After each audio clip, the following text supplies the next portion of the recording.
মধ্যপ্রাচ্যের চলমান যুদ্ধ পরিস্থিতি অত্যন্ত বিপজ্জনক মোড়ে এসে দাঁড়িয়েছে।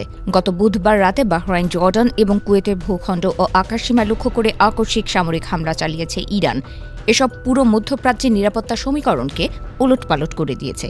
এই হামলার মধ্য দিয়ে যুদ্ধ ইসরায়েল ও ইরানের মধ্যে সীমাবদ্ধ না থেকে পুরো উপসাগরীয় দেশগুলোতে ছড়িয়ে পড়ার আশঙ্কা করা হচ্ছে।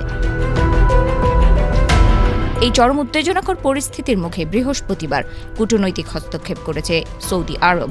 মধ্যপ্রাচ্যের বিভিন্ন দেশে ইরানের এই সামরিক হামলার তীব্র নিন্দা জানিয়েছে রিয়াদ। তবে এই সংকটে কোনো সামরিক পাল্টা প্রতিশোধের পথ না বেছে সম্পূর্ণ বিপরীত ও দূরদর্শী একটি অবস্থান নিয়েছে তারা।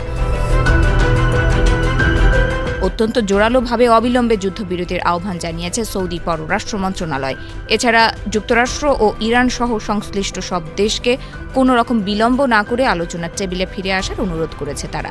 পাশাপাশি মধ্যপ্রাচ্যে ছড়িয়ে পড়া এই যুদ্ধ অবসানের লক্ষ্যে পাকিস্তান ও কাতারের মধ্যস্থতার প্রচেষ্টাকে জোরালো সমর্থন জানাচ্ছে সৌদি।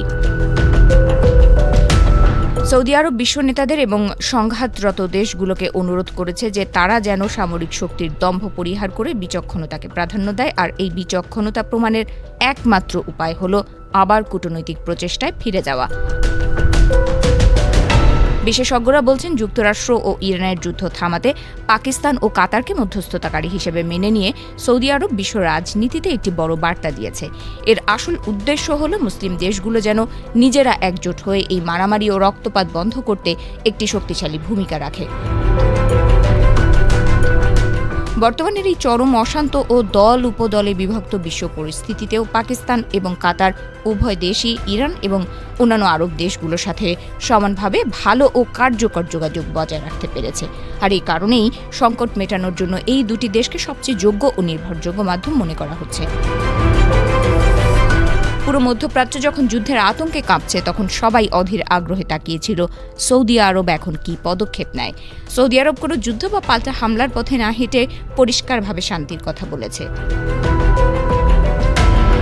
আলোচনার মাধ্যমে সমাধান খোঁজার এই শক্ত অবস্থান নিয়ে তারা মূলত পুরো মধ্যপ্রাচ্যের ভেঙে পড়া নিরাপত্তা ব্যবস্থাকে রক্ষা করতে এবং দেশগুলোর মধ্যকার কূটনৈতিক সম্পর্ক টিকিয়ে রাখতে চাইছে।